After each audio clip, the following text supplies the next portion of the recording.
हनुमान जी के दर्शन करने के बाद 4 घंटे का आपका ध्यान, 4 घंटे का ध्यान, और घर में भी ध्यान। महाराज, मंदिर के चौके पर बैठने की प्रथा का कारण भगवान का ध्यान। मंदिर के चौके में आके बैठना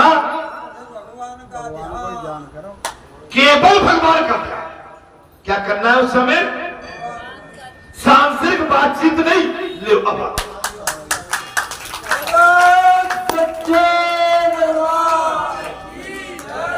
महाराज, जा में जितने भी हैं जो मुझे आज पूछ रहे होंगे तमाम, भगवान के आंगन में सांसारिक बातें नहीं की जाती, तरक कुतरक नहीं की जाती है। तू तक तो ना लगो, वैसे ही लगो, जा जा चलो जा, एक काय को ए मर जाओ, जा कर करके जा तू जा।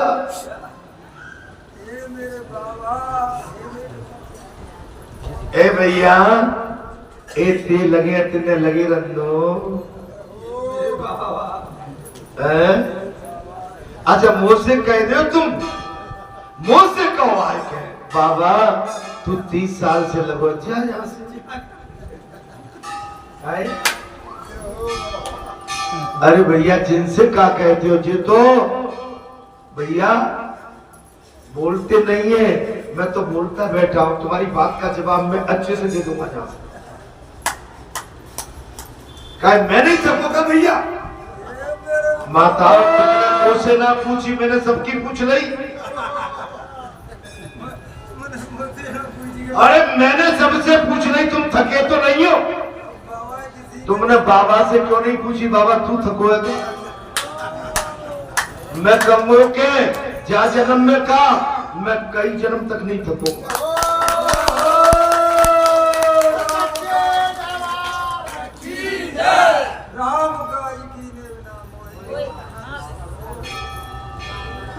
थके तो ना भैया।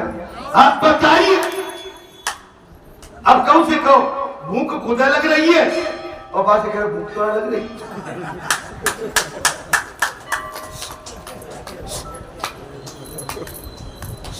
अरे भैया तो अरे तेज थक गया हो, 2-4 दिन आराम कर लो। मेरा मत है, और कल मैंने पूछी भी सबसे, एक एक करके पूछ रहा हूं मैं तो। हाँ? क्या हो गया? मैं आप कह रहे गुरु जी कहते कि सिर दतियां जो हर मिले तो सच तो जा, वो जो कहते रहे मुंह काट के भगवान मिला दे, तू सत्ती सौदा है, सत्य सौदा है। देखिए, भगवान के आंगन में भी हम इतना सुंदर वातावरण, इतना सुंदर, माने ये कहाँ मिलेगा? अब वहां पर भी हम कहें कि हमको ये हो गया, वो पीड़ा है। हाँ, किसी को ताप है, बुखार है, कोई तकलीफ, वो समझ में आती है, कहते को कोई चला जाओ, फिर आ जाओ भाई, है ना? हाँ, अगर आप उपदा गए हो तो भैया जी आपके ऊपर, मैं तो नहीं कहूंगा, मैं इस बात को नहीं कहूंगा कि आप हटो जा सकते। अगर आप इतने थक गए हो तो इसके लिए आप जानो, आपका काम स्वतंत्र।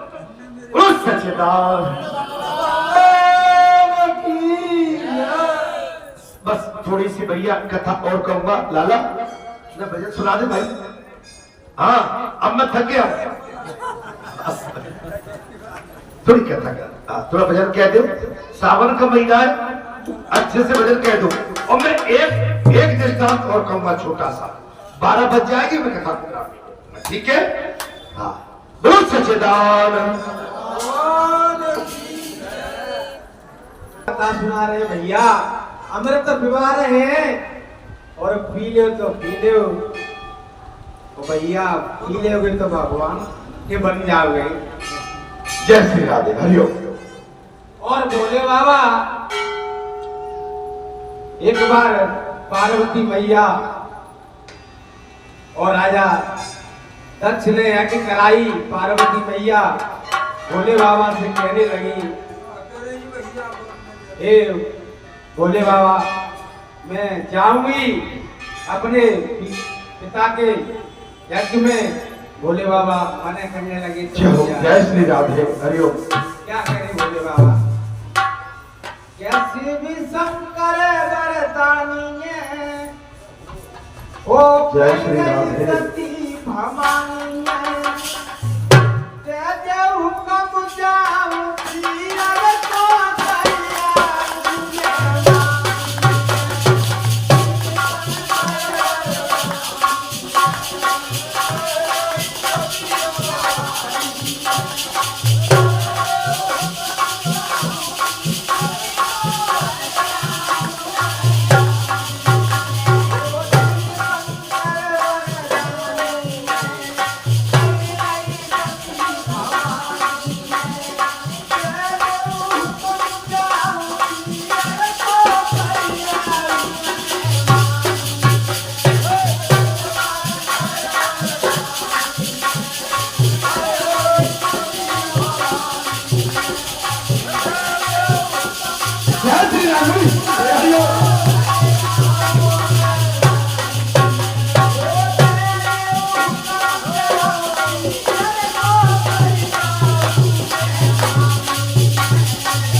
सुंदर भगवान की अनंत कथा है। परमात्मा सत्य है। अच्छा तो कह दो भाई कथा भी कहना है, भी कथा बहुत है। चल तो राधे राधे। वैसे भगवान कन्हैया रुचिनाथ नाम पवन सुत हनु उमापति महादेव हर हर। बहुत ही सुंदर, अति आनंद, महा आनंद। श्रावण मास शुक्ल पक्ष और दौज और तीसरा मंगल श्रावण मास का। इस श्रावण मास में 5 सोमवार है और 4 मंगल है। कितने होते हैं? 9। ठीक है, 5 सोमवार और 4 मंगल। कितने हो गए?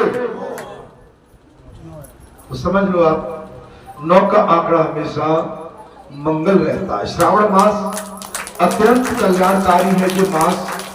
और भगवान शंकर इस समय कैलाश को छोड़ के धरती माता धरा पर अपनी काशी में आए हैं, अपनी ससुराल में।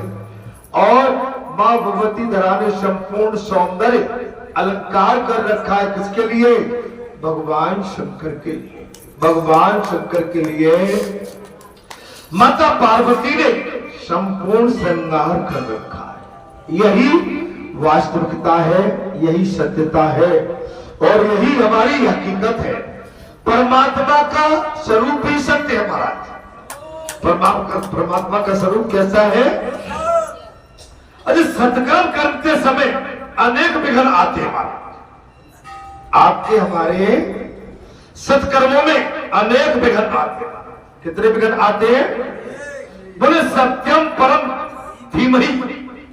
सत्यम परम धीमहि अर्थात सत्य स्वरूप परमात्मा का ही ध्यान करते। बात आ गई महाराज, बात आ गई। किस बात आ गई? बोले संगोपान वेद। अच्छा कई वेद है महाराज। हर किसी की रुचि और आस्था भिन्न भिन्न होने के कारण शिव गणेश रामचंद्र जी आदि विविध स्वरूपों में माने सत्य क्या हुआ है, विभिन्न स्वरूपों में बन गया और परमात्मा का धारण करते हैं सभी। अरे सत्य अविनाशी है, सत्य का कभी, देखिए सत्य परेशान हो सकता है लेकिन सत्य पराजित नहीं है, सत्य कभी हारता नहीं है, अबाधित अपरिवर्तनशील है और सुख दुख लाभ हानि आदि के कारण परमेश्वर के स्वरूप में कोई परिवर्तन नहीं होता। ये बाल ले जा बाहर बैठा लो बेटा, ये बाल ले और नेक दिन नो बाहर बैठा लो। 12 सत्य कभी बदलता भैया इनका धर्मेल ध्यान दिया करो, ऐसे बताने दिया करो। धर्मेल कथा में विघ्न आता भाई, दुख सुख लाभ हानि के कारण परमेश्वर के स्वरूप में कोई परिवर्तन नहीं होता है। भगवान के स्वरूप में कोई परिवर्तन नहीं है, लेकिन मानव शरीर में परिवर्तन है, दुख भी है सुख भी है, ठीक है। और गीता में भगवान कहते हैं, महाराज क्या कहते हैं, दुखेन बुद्धि प्रणमः और सुखेन महाराज विगतम अभिप्राय, अर्थात दुख की प्राप्ति के समय जिसका मन उद्यम रहता है, वो सुख के समय जिसका मन स्फुरित रहता है वो स्थिति प्रज्ञा है। अर्थात श्री कृष्ण ने अपने वचन के अनुसार ही जीवन जिया है। दुख और सुख एक समान, अगर मानव के अंदर ये बात आ जाए, दुख हमारा प्रमुख है और सुख हमारा दूसरा है। प्रमुख हमारा क्या है, दुख, दुख में परमात्मा की याद आती रहे, परमात्मा को याद करते रहे, दुख से ही सुख की प्राप्ति हो सकती है महाराज। और भगवान श्री कृष्ण महाराज अपने वचन के अनुसार जीवन जिया, जो वचन कह दिया वो। मेरी बात समझ लो आप, मैं प्रातः काल से कह रहा हूं, रघुकुल रीत सदा चली आई और प्राण जाए पर वचन न जाए। जो आपने कह दिया वो अमिट है और पत्थर की लकीर है। अगर वचनबद्धता भगवान श्री रघुनाथ अर्थात केकई और राजा दशरथ की जो वचनबद्धता भगवान राम के लिए हुई थी, अगर राम ऐसा न करते तो रघुकुल में कलंक लग जाता। दशरथ चाहते थे कि मेरी बात मेरे राम न माने, मैं नहीं चाहता हूं भले ही मेरी बात झूठ हो जाए, लेकिन मेरा अपजस हो जाए भले ही, लेकिन राम नहीं चाहते थे कि मैंने जिस कुल में जन्म लिया उसकी कीर्ति डूब जाए। दादी समझ में आ रही है, मैंने जिस कुल में जन्म लिया मेरे कुल की कीर्ति न चली जाए। मैं ठीक बोल रहा हूं, मैंने जिस घर में आंगन में अपने पग रखे हैं उस आंगन की कहीं महाराज सत्यता न चली जाए। अरे झूठों के साथ सौदा मत कर बैठना, मैंने आज बहुत कुछ कह डाला है और आज के